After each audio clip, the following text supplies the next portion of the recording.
Are you a beginner crafter or card maker? Do you find that you make mistakes and don't know how to fix them? In this video, I will show you 10 common mistakes that every single beginner crafter makes and how to fix them.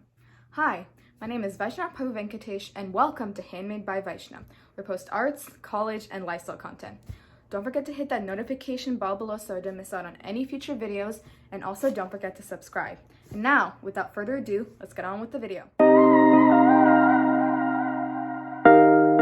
Not protecting your crafting surface is one of the first and foremost common mistakes that many beginner crafters make. And trust me, I've definitely had my fair share of experiences. Protecting your surface with a crafting mat, such as the one I'm showing here, will allow you to craft effortlessly and confidently without making damages to your surface. I highly recommend that you invest in the Bremen Precision Self-Healing Cutting Mat as a beginner. I will be linking it down below, so definitely check it out. Organizing your supplies is key to your success as a card maker. However, it is very easy for crafters to accumulate lots of supplies over time without a proper organization system. And although I have to work on this myself, here is a little bit of organization I did today. Organization on a regular basis has really helped me create flow and function as a card maker. So here's some inspiration from other crafters of how you can organize your own storage space. I'll definitely be using this inspiration myself.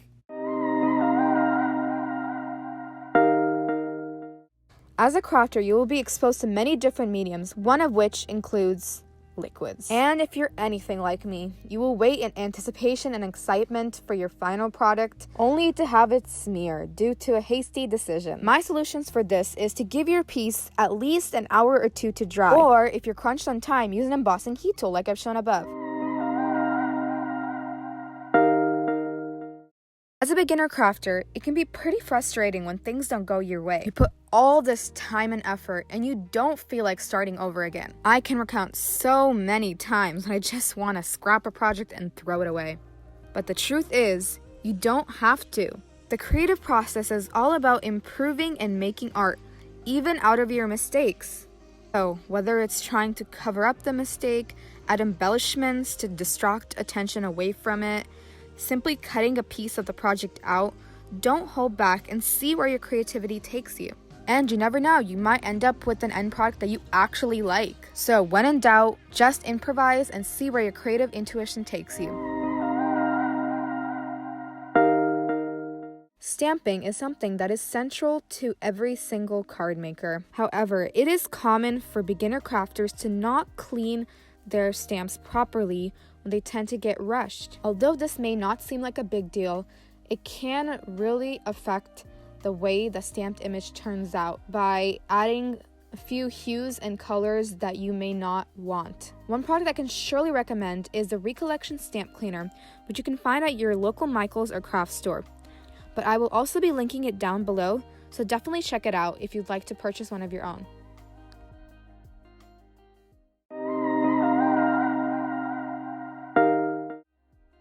When you're just starting out with crafting, you don't necessarily have a lot of supplies. So it is common to cut cards with what is readily available, like scissors. However, this can lead to the card bases turning out a little funky. For clean card cutting, I recommend that you invest in a card cutter like this one. A card cutter allows you to cut your cards in a straight line without the fraying or fringes that come with scissor cutting. Another bonus tip is to cut your cards with your paper trimmer or card cutter ahead of time so you can save time when you make cards.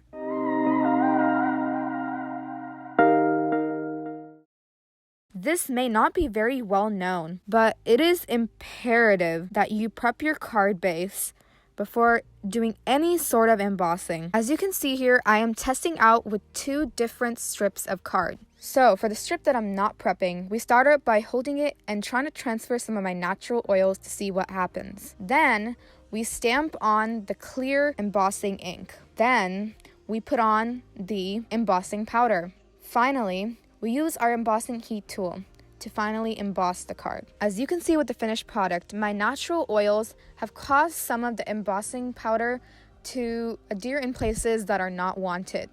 And this is why you should prep your card. As you can see here, I'm using the 𝓈𝒾𝓀𝓀𝒾𝓷𝒾𝒷𝒆 anti-static pad. So after a light dust of the anti-static pad, we're going to repeat the process by, again, stamping with the clear Versamark ink, adding the embossing powder, and then we're going to be using our embossing heat tool.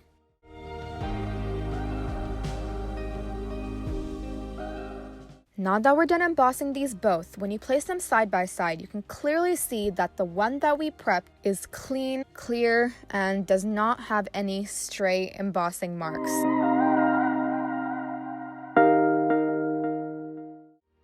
Crafting is quite a sticky process, which means you're going to have to buy a lot of adhesives to attach things to each other. However, without proper research, it can get pretty confusing about what to buy for what and where to use it. For starters, there are several adhesives that you should definitely have under your belt, and I'll be describing them in the next few seconds. If you're going to be creating a raised element on your card, then the best option is to buy foam squares. As you can see, foam adhesive squares are a really great way to create a raised effect and also a window-like effect for your cards. The next type of adhesive is glue dots. For me, the best product for glue dots is the glue dot runner. This glue dot runner has allowed me to attach many different embellishments and buttons to my cards.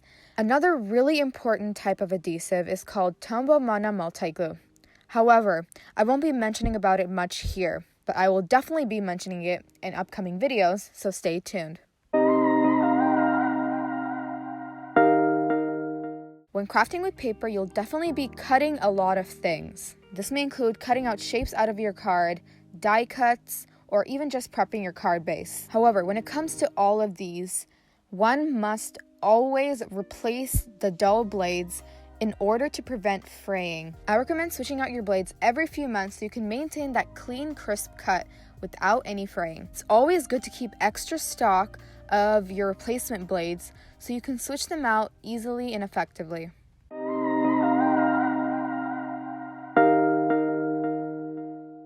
As a beginner crafter, you are by all means susceptible to buying things without research. For example, as a beginner crafter a few years ago, I purchased this envelope making machine. However, I did not do research before purchasing it, and I ended up just using the pre-made envelopes that I have on me. Another product that I did not do research on before buying was a Xyron sticker maker. Although this product and the newer versions of the product are really nice, I did not do much research when it came to how to make a sticker. I ended up doing my research only after I got the product, watching YouTube videos, and also having my own experiences. This product truly has been helpful in my crafting experience, but had I done research beforehand, my experience with this product would have been much better. Another huge purchasing mistake that crafters make is with inks. And for me, it was the ColorBox chalk ink. I unsuspectingly bought the ColorBox chalk ink thinking it was a very stark white pigmented ink that I could use for my projects. As you can see here, I am testing it out for you guys by stamping it, and when you actually see the finished product, you see there's barely any transferring of the ink to the card. This purchasing fail is another example of why you should do research before you buy any of your supplies as a beginner crafter. And that's it for today's video. If you liked today's video and you like the tips, definitely comment down below if you'd like to see more videos like this. I also have a card making playlist that I'll be linking above. And until next time, goodbye!